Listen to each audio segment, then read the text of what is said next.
Why are you guys watching this video right now? Because ask that question to yourself. The reason why you found it, because there's something about your life that's got to change. Something that's deficient, that's no longer suitable for your course of action. You've hit the wall someplace, you've looked in the mirror too many times and haven't smiled. You want to change the situation, move from where you are. The journey is not easy.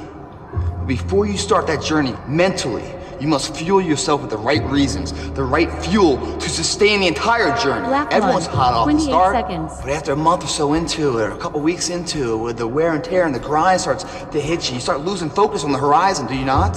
You get caught away in the daily hiccups, the ups and downs, and the wear and tear. And you focus on the speed bumps of the daily activities, losing sight of the true purpose. When you lose sight of the purpose, you give too much value of what the pain is today. We always invest today, sacrifice today for tomorrow's betterment. But if we don't know what that betterment is, the want factor of what we're really doing it for, we can't win this war, guys. In order to be successful in the MFT program, or in life in general, it's the want factor. You have a capable body to do whatever you want. You have a sound mental, nutritional diet. Now what the f do you want? Once you find out you want, regardless of what it is, then you combine the mind and the body together. That's when life gets exciting, guys. Stories of inspiration where the person overcomes the odds. When you see the good, man, pump the brakes. Put your hands together, man. Give credit where it's due. Remember the name of the person that overcame the odds, because that same person you're going to use in your own battle one day when you hit rock bottom and you feel like the walls and monkeys on your back and Murphy's hitting you down every single step. You're going to use that inspiration to take that one more step forward that makes all the f***ing difference. Let me give you a few examples of these, of people that overcome the odds. This kid couldn't speak. Everyone else in his peer group speaking all good. He couldn't speak. At age 7, everyone's reading and talking, he can't read. He was slowing down so much, the teachers brought his parents in, man, and said, dude, the kid's gotta go, man. He's just slow, he's not creative, he's slowing down the betterment of the entire class, gotta go. Parents brought him home, and he's like, man, what are we gonna do with this child of ours? Too bad. They put him to work. He got fired from every single job he ever tried. All this guy knows up until 21 years old is failure. He's never tasted success. He just gets up and keeps trying, fails, gets up, keeps trying. Until one day he found out what he wanted, what inspired him, and he gave it everything he had, day in, day out, man. He burned the midnight oil, so he didn't have to stay awake in the midnight hours wondering what if. This guy tried something 1,093 times before it was successful. 1,093 times, man. When the hell have you ever tried something more than 10 times before you throw in the towel? I can't say I have. This guy did. And why? That was what he wanted. How was it nourished? Failure. Everything failed in his life. So when it failed the 1,000th time, it's like, well, f it, man. It's an average day. It always fails. I keep on going, but his invention got smarter and quicker. That failure made it more and more successful. It's getting closer and closer and closer. And finally, the light bulb lit. That was Thomas Edison, man. Failure, dumbass, his entire life. He had over another 1,000 patents, man. Remarkable. Couldn't speak at 4. Was written out of class because he couldn't read at 7, kicked home saying mentally challenged. One of the greatest inventors of our time. We all fall down in life, guys. The question is, who gets back up? Again, it's not the potential of the individual. It's not the genetics.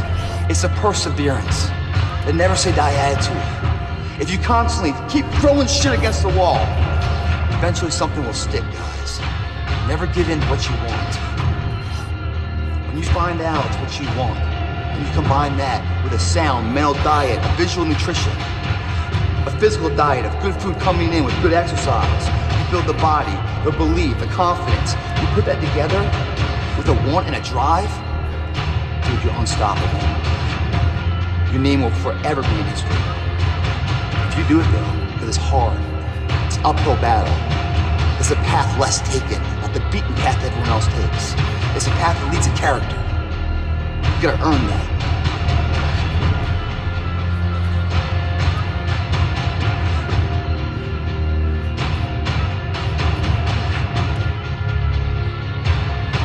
Success, guys, is a very, very lonely road, man.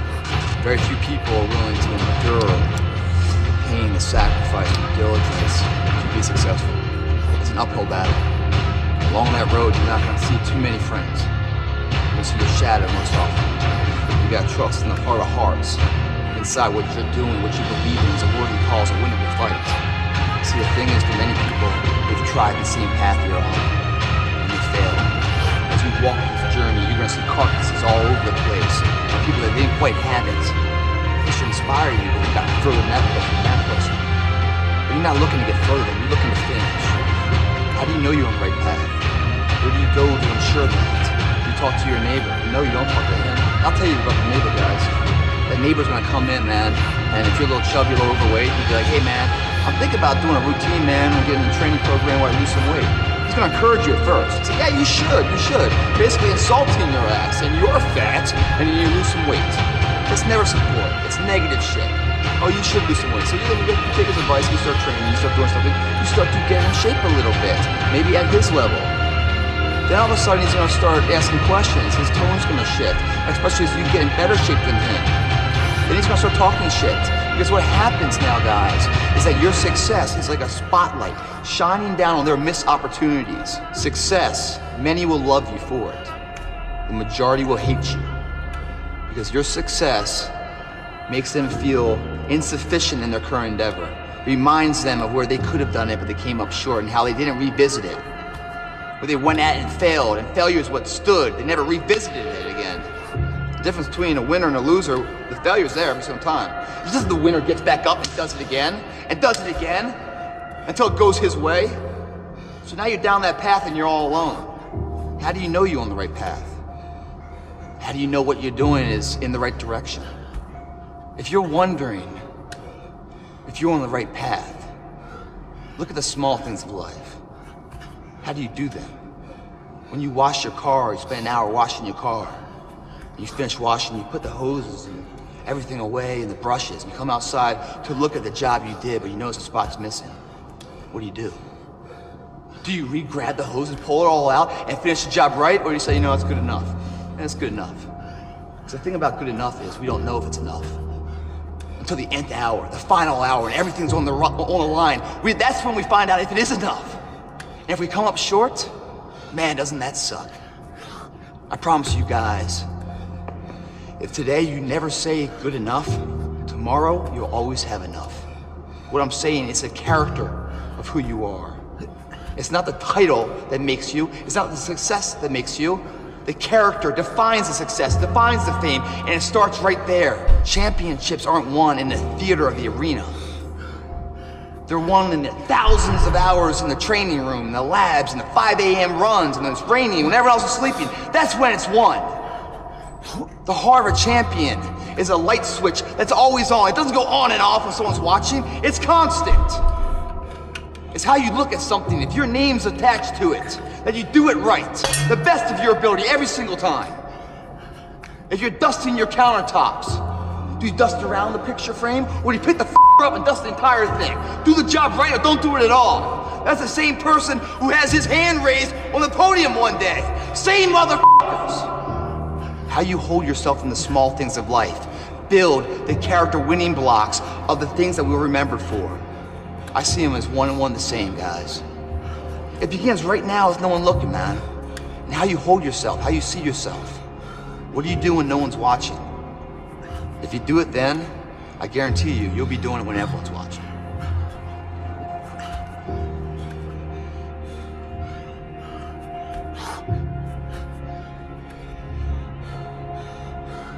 You know, one question I get a lot, guys, man, how do you not burn out? How do you stay true to the course when that course could be 5 years, 10 years? How do you stay true to the path, man? Well, there's a real quick answer to a very complicated question. You don't burn out mentally because you always burn out physically. When you guys burn out physically, you push your current limitations to a new barrier, do you not? You hit failure and you go beyond. You force your body to create a demand to grow even more. By burning out physically, you ensure that you grow physically. If you don't burn out physically, then even though you go to the gym, you put your time in there, you check the box, yeah, I went to the gym, man, all good. You come back around, you look in the mirror, man, I'm not seeing anything, I'm not seeing any changing, no. Well, because you haven't pushed yourself for your body to have a reason to change. If I gave a valiant effort to something, day in, day out, I saw no change, I'd probably quit too. But the reason why you're quitting, man, the reason why mentally you're burning out is because you're not burning out physically. It's that mind-body connection of invincibility when you sync them up, guys. Every transformation always gets worse before it gets better. It's supposed to be that way. The journey you're embarking on here with MFT 28 is not an easy path. It's not for the ill-hearted or the weak-natured. It's for the strong people. And before you embark on this journey, mentally you have to prepare yourself for it. No one's gonna get worse before it gets better. When you embark this journey, you must know that it's gonna go down before it comes up. But when it comes up, it's gonna go so much higher than you've ever been. Sacrificing today for tomorrow's betterment. If you're a guy that's just working out for the first time in this program, you hit a couple workouts, you're gonna feel this soreness you've never felt before. That's the DOMS effect. Delayed onset muscle soreness. It's supposed to be that way.